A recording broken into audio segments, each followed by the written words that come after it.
Sadhguru, you say that we must try and break karma bondages, but at the same time, you urge people to be very inclusive, be very, very involved in everything that they do. So, how these two things can exist together? Please explain. Namaskaram, Kangana. How do you see some contradiction in these two things? Karma means the residual memory of all the things that we do physically, mentally, emotionally and energy-wise.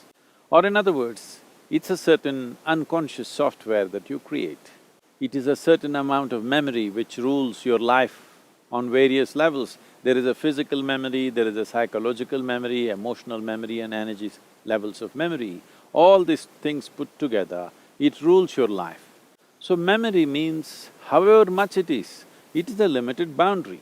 Whatever is in your memory is a limited boundary. So karma is a limited boundary.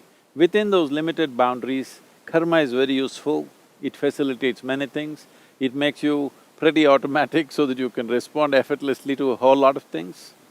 But when you want to expand, a boundary is a problem.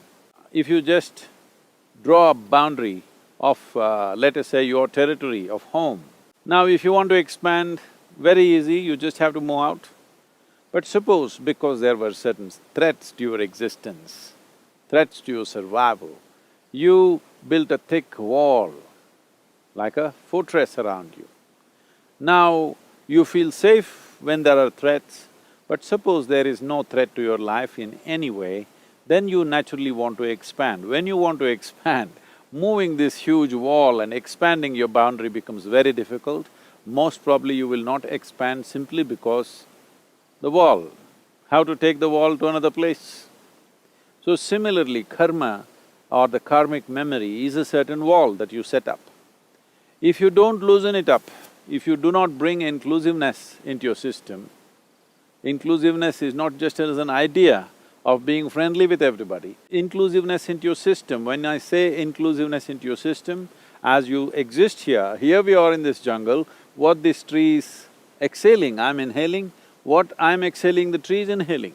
Let me not make a statement about the tree, but most human beings may be unaware that this transaction is going on. If we were conscious this transaction is going on, then this experience of just sitting here and breathing is absolutely fantastic and ecstatic. But if you're unconscious, you're still being nourished by the oxygen that the tree is letting out, but you're missing the experience. So inclusiveness does not mean you did something different, you just became conscious about the nature of existence, because existence is absolutely inclusive. What happens to the tree happens to you, what happens to the soil happens to you. What you think is myself, actually just the soil that you're walking upon. So inclusiveness is not something that you have to do. Inclusiveness is the nature of existence, you just have to become conscious of it. Karma is the nature of your individual existence, you have to just become conscious of the limitations of your karmic boundaries.